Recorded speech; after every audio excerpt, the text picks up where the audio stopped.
নমস্কাৰ মোৰ চেনেল দা ফুটষ্টেপ কনষ্টেলেশ্যন লৈ আপোনালোক সকলোকে স্বাগতম জনালো। আজিৰ ভিডিঅ'টোত মই ৰাসমালাই কেক কেনেকৈ আইচিং কৰে সেইটো দেখাম। আশা কৰোঁ ভিডিঅ'টো শেষলৈকে চাব। ৰাসমালাই কেক আইচিঙৰ কাৰণে আমাক লাগিব হুইপিং ক্ৰীম। এই হুইপিং ক্ৰীমখিনি মই আগতে ফেটি লৈছোঁ। ৰাসমালাই কেক বেছ ইয়াৰে ভিডিঅ'ৰ লিংকটো মই ডেছক্ৰিপশ্যন বক্সত দি দিম। স্প্ৰিংকল ৰসমালাই মই ইয়াতে দোকানৰ পৰা কিনি আনিছোঁ, ঘৰত বনাও দিব পাৰে। ফাৰ্ষ্টতে টাৰ্নিং টেবলৰ ওপৰত কেক বৰ্ড দি দিব। তাৰে ওপৰত এনেকৈ ক্ৰীম দি ল'ব।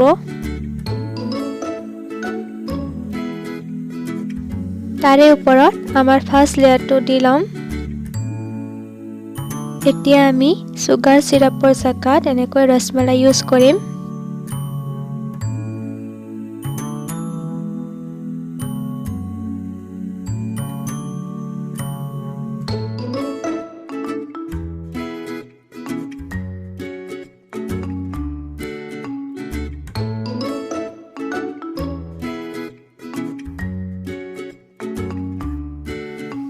এতিয়া তাৰে ওপৰত ক্ৰীম দি ল'ম আৰু এনেকৈ মিলাই ল'ম।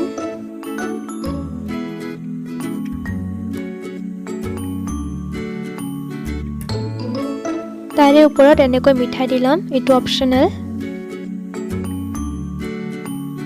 এতিয়া আমাৰ ছেকেণ্ড লেয়াৰটো দিম আৰু সেম প্ৰচেছটো ৰিপিট কৰিম। ৰসমালাই দি ল'লো,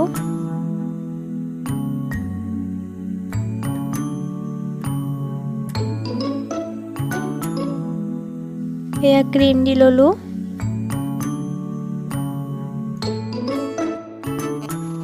ভালদৰে মিলাই ল'ম।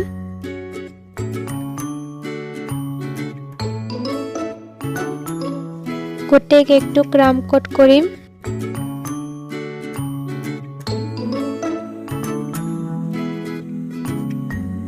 ভালদৰে মিলাই ল'ম। এতিয়া সাইডখিনি চাফা কৰি ল'ম। এইখিনি ক্ৰীম দি মই ডিজাইন কৰিম। ৰসমালাই কেক য়েল্লো কালাৰৰে হয়, কিন্তু মই ইয়াতে কালাৰ এড কৰি আছোঁ। এইটো কেশৰ কালাৰ হয়। এই কালাৰটো মই কেক বেছতো এড কৰিছোঁ। কালাৰ আৰু ডিজাইন নিজৰ মতে দি ল'ব। ওপৰৰ পৰা এই ওপৰত মিঠাই দি ল'লোঁ, স্প্ৰিংকল দি সজাই দিম।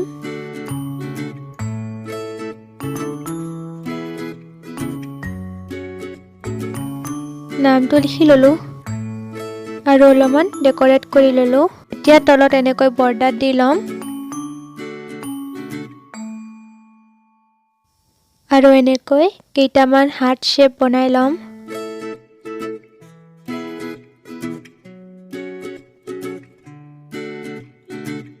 এতিয়া ড্ৰাই ৰ'জ পেটেলছ দি এনেকৈ সজাই ল'ম কেকটো।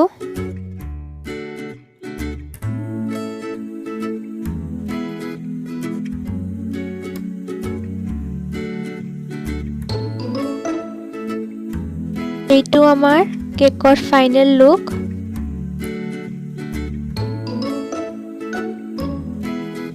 বাৰ্থডে টেগটো লগাই দিলোঁ।